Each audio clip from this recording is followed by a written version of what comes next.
Yeah, I confess, Father, I confess, 'cause I've been living wrong.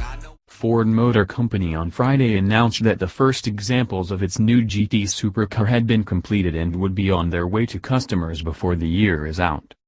It turns out that the very first example is bound for Ford Chairman Bill Ford Jr. and the second car off the line is headed for Ford CEO Mark Fields. Ford Mustang Review. Mustang, welcome. The original pony car, long in hood, short in deck and often vast in engine, has too long lingered in the tall grass of European car culture. In the U.S., its fame in Ford's canon is rivaled only by the impossibly influential Model T and the unimaginably big-selling F-Series trucks. Since its launch in 1964, it has never been off sale, even if its popularity has waxed and waned. But away from North America, and certainly in the UK, the car's import status has rarely progressed beyond ultra-low-volume novelty. Despite widespread nameplate recognition. The reasons for this are simple enough. From Ford's perspective, it did export the Mustang, but it was the idea, not the metalwork, that was dispatched across the Atlantic.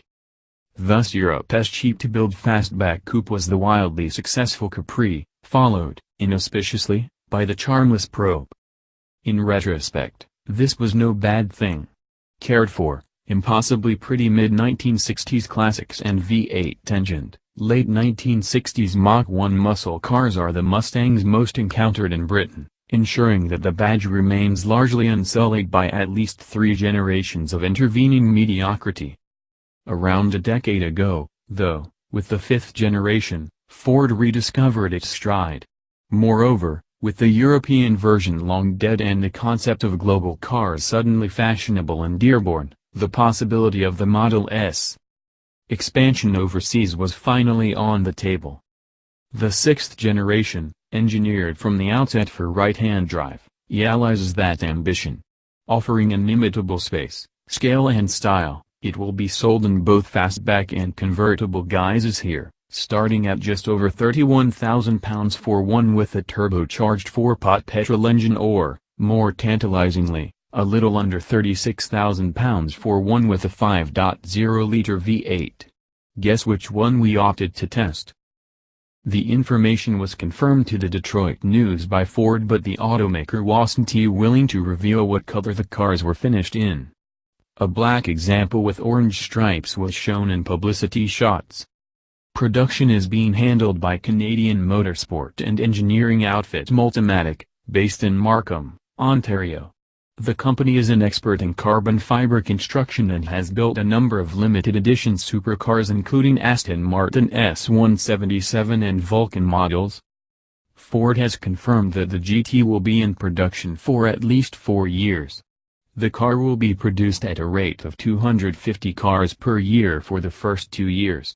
It's likely the same will be true for the remaining 2 years, so in total there should be at least 1,000 cars up for grabs.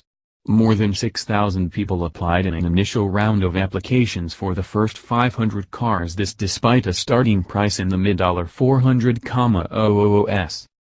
Of course, that figure could turn out to be a bargain, especially given the present mania in collector cars. The new GT already has racing credentials, having won the 2016 24 Hours of Le Mans in the GTE Pro Class 50 years after the GT40 won overall at Le Mans. And it's also an impressive design, though we still don't have any performance numbers to report on.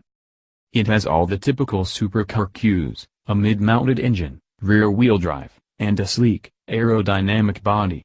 But instead of the typical V8 engine found in most American performance cars, including the previous model, the new GT is packing a twin-turbo V6 engine pegged at more than 600 horsepower. The transmission, meanwhile, is a 7-speed dual-clutch transaxle.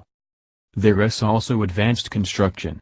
The passenger cell is carbon fiber, the body panels too, and the front and rear subframes are aluminum.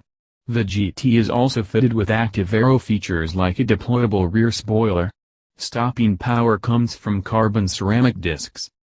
As for the driver and passenger, the GT's canopy is small, so interior space is at a premium. That's on purpose, Ford says, as it keeps the frontal area small and the line sleek. The doors swing upward, and the seats are built right into the body. Don't worry, the pedals and steering wheel are adjustable. The instrument cluster is digital and configurable for multiple driving environments including track and VMAX modes. And finally, an F1-style steering wheel integrates all necessary driver controls, creating a stalk-less steering column that allows uncluttered access to the transmission paddle shift controls.